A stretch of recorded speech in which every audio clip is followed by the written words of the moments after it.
And now it's time for Church Chat. Welcome, friends, to this edition of Church Chat. It's a joy to be with you today. And together with Shane Watson and Bill Bickle, we do welcome you to this special Lenten edition of a few of our favorite things. You may recall, if you're a regular viewer of Church Chat, that a few weeks ago, we discussed some of the things that are getting us through this time of lockdown and the way that our normal common life has been curbed by the COVID-19 pandemic.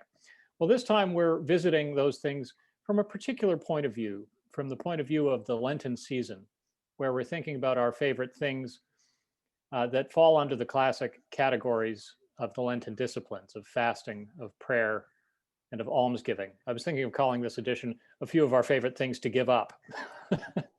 But we're also going to be talking not just about what we've given up, but some of the things that we are enjoying and taking up during this season. So Bill and Shane, wonderful to have you with me today, and looking forward to hearing about some of your favorite things that fall under these Lenten headings: fasting, and prayer, and almsgiving. Who wants to start? Who's, we're a good way into our Lenten journey now. So I think if you've given something up, you're really beginning to feel it by now.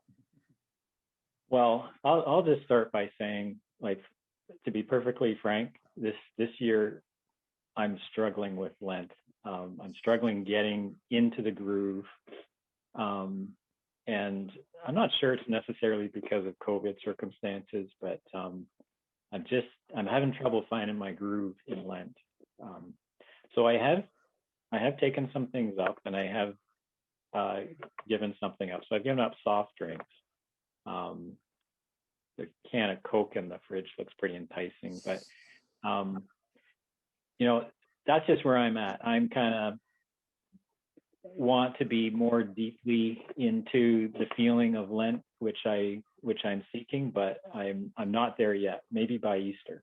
I think I could say something similar. I as I was reflecting on sort of what have I given up and what have I taken on and how am I observing Lent, I thought I'm kind of extending some of my COVID exercises, I guess, and I wouldn't say I'm doing them for Lent. I'm kind of doing them because of COVID. So I've taken on some things and I've given up some things, partially, but they've now sort of become my Lenten observances, I guess. So I've tried to drink a little less, eat a little less, and I'm trying to watch morning prayer daily. So I was doing that before Lent, but I didn't feel I needed to give up more or take on more, in a sense. And so a little bit like you, Shane, Lent's kind of just folded into all the time, but I think times kind of become that way during COVID anyway. Someone was saying today it's not schmooze day, it's blurs day. All the days just blur together. So I think Lent, in some respects, has blurred with the rest of the season, and I think maybe we're being a bit penitential anyway. I don't know. We may be. Yeah, I saw something about midway through February that somebody posted online that said, how can next month be March when last month was March? And there's a bit of that feeling that I think goes with this time. I was reflecting in my Ash Wednesday sermon on the fact that when I walked back into the church in September after we'd had a long closure, that the Lenten altar hangings were still there. The purple of Lent was still there. And that's an image that I don't think I'll ever forget, because it, in many ways, 2020 and into 2021 has felt like a big, long Lent.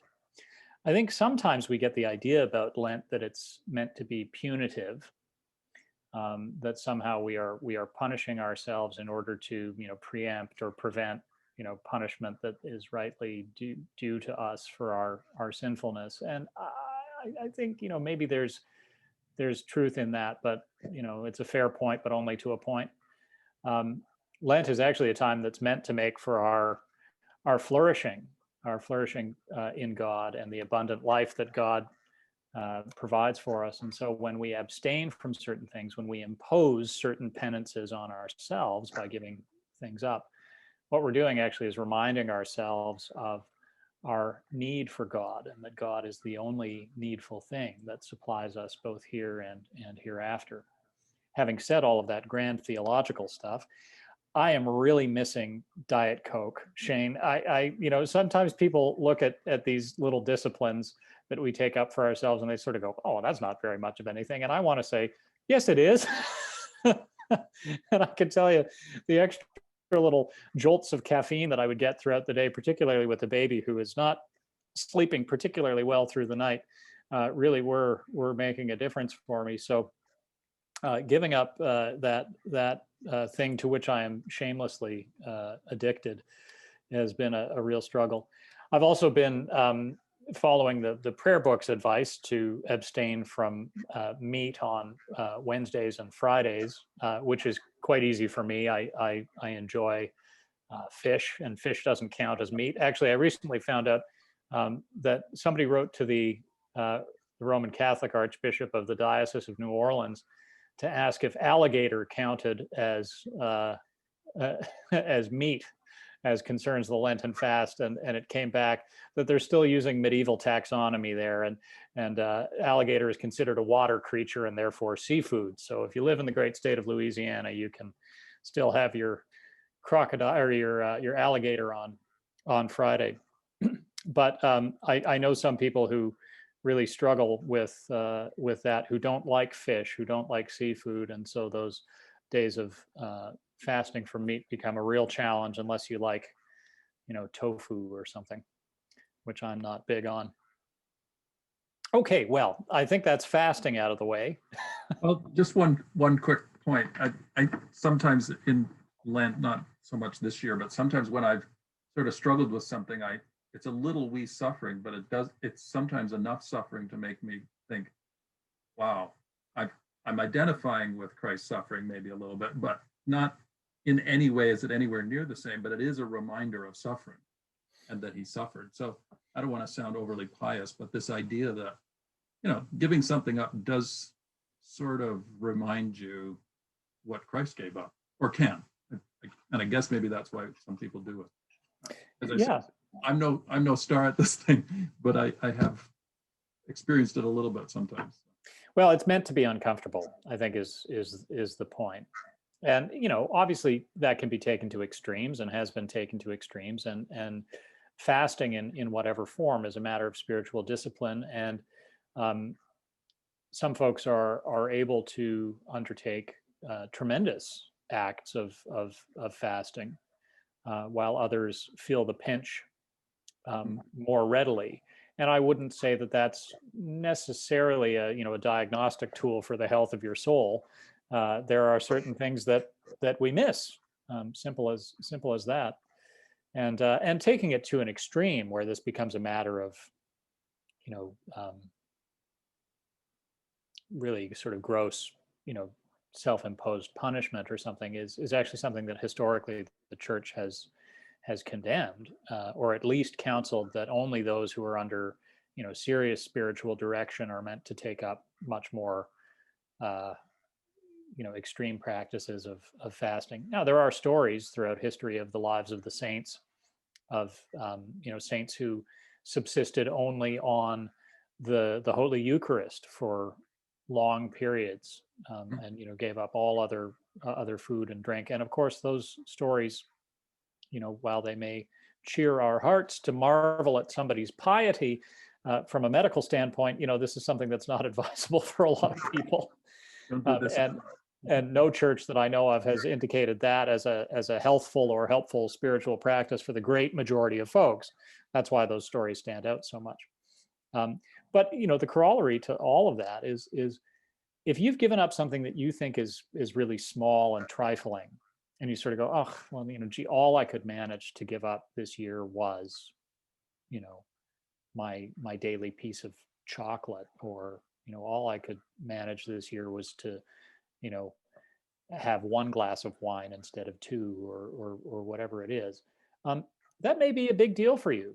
And if there's a pinch, if you feel it, and if you feel within that pinch a draw closer to God, closer to the recognition that God is the one who provides you with all that you need, both here and hereafter, well, then you've done a good fast.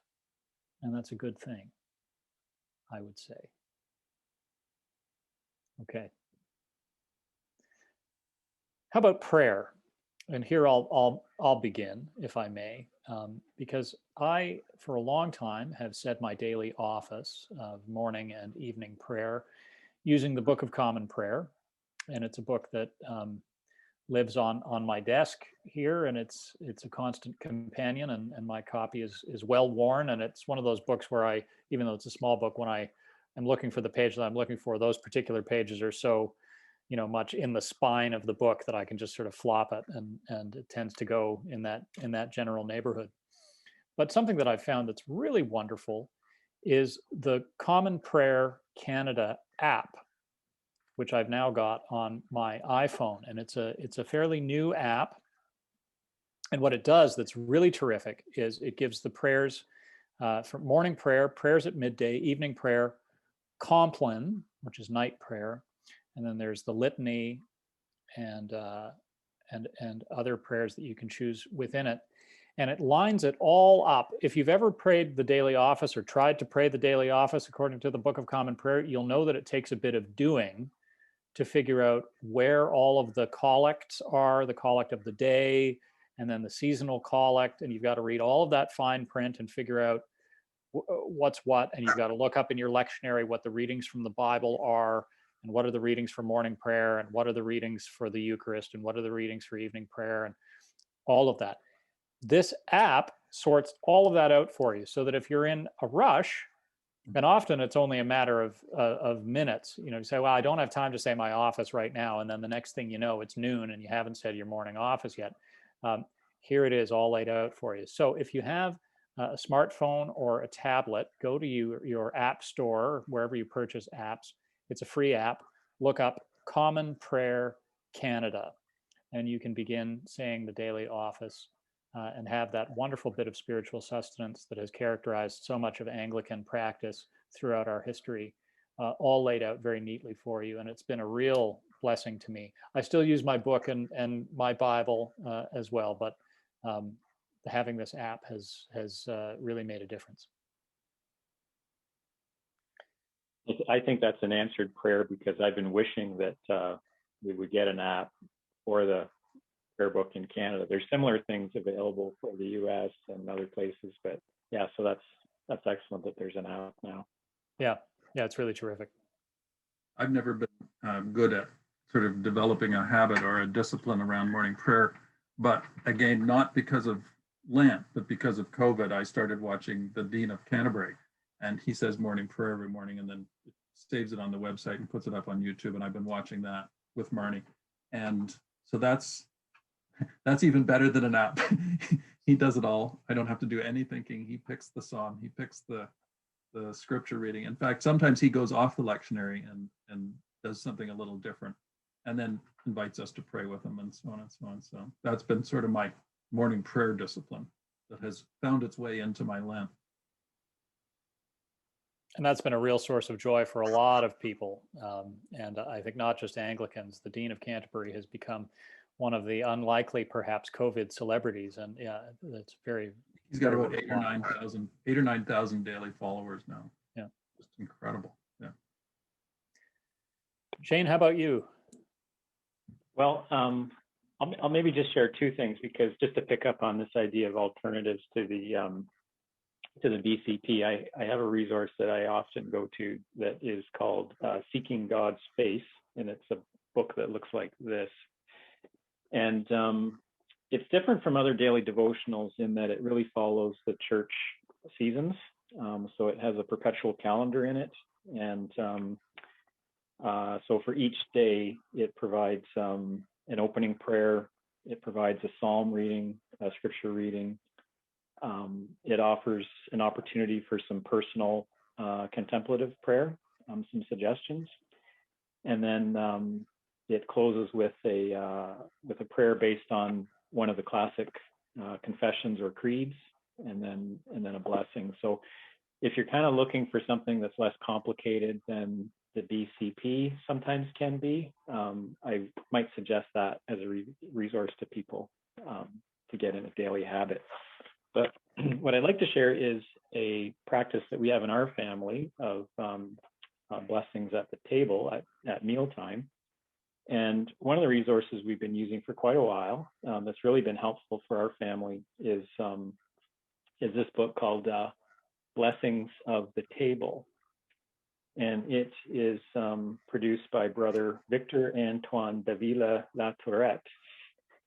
And it's a Catholic resource that follows the church seasons and provides suggestions for short worship and table blessings through the year, as well as some special graces and table blessings and prayers that are geared specifically towards young people or are more ecumenical in nature. And so this is rests on our dinner table, and forever not quite sure what we want to pray from our own hearts, and that's the resource that we go to. And it's become a very good daily practice in our family to take some time when we gather together at mealtime and just, invite God to join us at the table. Oh, it's marvelous. Can you remind us of the title of it again, Shane? One more time. Yes, it's called Blessings of the Table, Mealtime Prayers Throughout the Year. And you can put a link in the video description. Terrific. That's great. Thank you. I've got a couple of books. I noticed the other night when I was getting ready to pray at a meeting, I went to an old favorite of mine, Prayers for the Servants of God. And I was given this by the diocese when I was doing volunteer work with the Congregational Development Group. And there's a sort of a prayer for everything in there. The prayer for the beginning of a meeting, the prayer for after a meeting, the prayer when you've had trouble in a meeting, all that sort of stuff. So it's kind of meeting centric, but I do use it. And I realized I use it a lot, and I like it because it's, the prayers are pretty accessible, and I find they operate on various different styles. Whereas I find when I pray, I tend to pray kind of in my own style. And this sort of stretches the language a little bit for me, which is good. And I think it's important when I'm praying. So I don't use this so much for my personal prayer life, but I do use it a lot with other people. And this book has been really important to me just this year. And Shane and I have talked about it a little bit. It's by Henry Nouwen. Actually, this book isn't by Henry Nouwen. It's The Only Necessary Thing, and it's kind of a compilation of a lot of his writings by someone named Wendy Wilson Greer. But it has just inspired me and stretched me in terms of my ability to pray, and made me realize that so much of it doesn't need to be about words, and it doesn't need to be about me doing very much. It can just be present. And so so I wouldn't say that's changed my discipline so much as it's changed my outlook on prayer, maybe. So, and then because we do morning prayer, I sort of, I guess that's sort of the core of my prayer life in a sense. And these other two are kind of things that are at the edges, I think. Oh, that's marvelous. Yeah. And of course, our disciplines are meant to change our outlooks. So I think you're working well there. Yeah. Shane? Yeah, you're mentioning, Bill, about sometimes you don't have to do very much, just reminded me that one of my anchors in my week is the Monday morning group. We have a group about prayer. And one of the things that we do in that group usually is we have 10 or 12 minutes of quiet contemplative time together. And it's amazing how helpful it is to your prayer life to create that space where, you're not creating the words, you're inviting God in, and you're listening with the ear of your heart. And that 10 minutes on Monday mornings is in that hour-long meeting that we have is one of my favorite parts of my prayer life each week. Marvelous. Yeah. Beautiful. Yeah. That's terrific. Well, this pandemic has opened our eyes even more so, I think, to the needs of our neighbors and the world around us. And one of the classic Lenten disciplines that the Church commends to us and has since ancient times is the practice of almsgiving. contributing as we can to the needs of the saints. And there are, of course, myriad ways to do that, both with church-affiliated organizations and others. And I wanted to ask you, Shane and Bill, if there are any organizations that are particularly close to your hearts that you're thinking of during this Lenten season. And Shane, I think I can guess at yours. So why don't you get us started? Yes. Well, the organization I'm going to highlight is Greenwood Coalition, and they're a grassroots organization who we're connected with at St. John's. In normal times, the Wednesday night dinners that Greenwood would normally host would be in our parish hall. One of their key fundraisers each year is a fundraiser called Coldest Night of the Year, which is what my toque is all about, cnoy.org. And it's a national event actually where money is raised for local organizations that are ministering to people who are, hurting, homeless, kind of on the margins of society. And so Greenwood Coalition is close to my heart. They're connected to St. John's, and Coldest Night of the Year, the walk was held a couple of weeks ago, and we had a great success with fundraising at St. John's and across Port Hope. And there's still opportunity to donate. So if you're still interested in donating, you can go to the website and you can search out Port Hope. You can find the St. John's Jaywalkers, and I think you can still donate online if you wish to do so. But the fundraising's been very uplifting.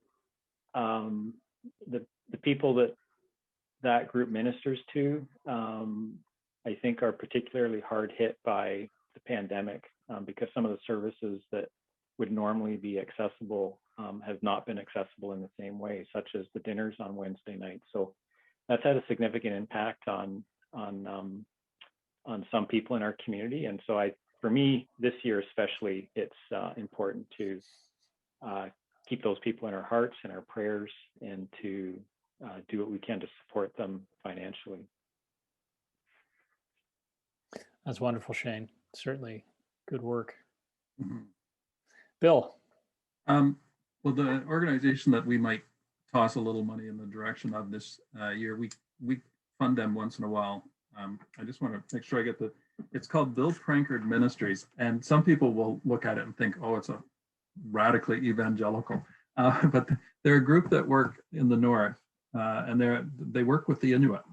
And they particularly pay attention to leadership development and helping younger Inuit have purpose.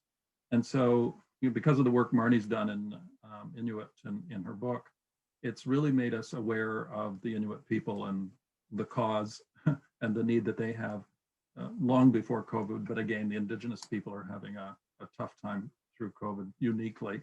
And so we're sort of really keen about that group. The other group that I think is doing a lot of work is the Salvation Army.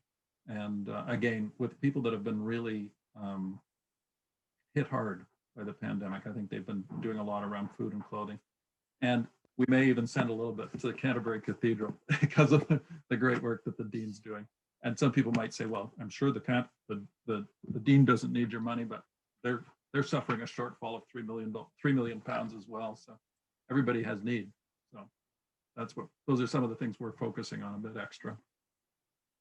Oh yes, they have needs, and if you talk to anybody who's been in cathedral ministry anywhere in the world, they'll tell you that the need is great. So yeah, that's terrific, Bill. I wanted to talk a little bit closer at home, but again, with all of those principles that we find in Matthew chapter 25 about feeding and clothing and welcoming and housing, the diocesan annual appeal, Faith Works, which will be familiar to almost everyone watching this who has spent time in parishes in the Diocese of Toronto. Faith Works is celebrating its 25th anniversary this year, and it's a special time for them.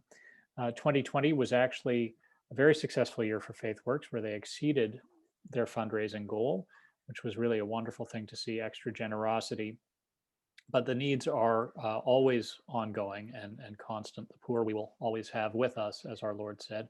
And FaithWorks has been meeting the needs of the underprivileged within our diocese for the past 25 years. The reason that I will be making a special donation to FaithWorks during Lent is that there is a $100,000 matching program from a particularly generous donor for all new and increased donations to FaithWorks. So please do consider joining me in making a special gift to FaithWorks. You can visit faithworks.ca for more information, and you can always make a donation through the church if you prefer to give by check. You can do that. Just write FaithWorks in the memo line, and you can drop that here in the mailbox on Pine Street, and I know it would be very gratefully received. That makes me feel old, Father Jesse. I can remember when FaithWorks was launched. Oh dear. Seems like only yesterday, right? That seems like only yesterday. It's just Blur's Day. Well, yeah, right. It's certainly become a fixture of ministry in the diocese, and so in many ways it feels timeless. But our own rector's warden, Ward McCants, was not only involved in the founding of FaithWorks, but was actually the one who coined the name FaithWorks for the diocesan annual appeal. He'd probably be embarrassed by my sharing that, but way to go, Ward. And a wonderful legacy that has had. And here's Monty to join us in our conversation. Yeah, just like the Dean of Canterbury, Bill, you've got feline companionship. That's wonderful. Well, friends, thank you so much for joining us for this edition of Church Chat. We hope we've given you some resources to think about, to pray with, to give, and to take up your spiritual disciplines during this Lenten season. And we'll look forward to seeing you in this space again before long. God bless you. Bye-bye. Bye now.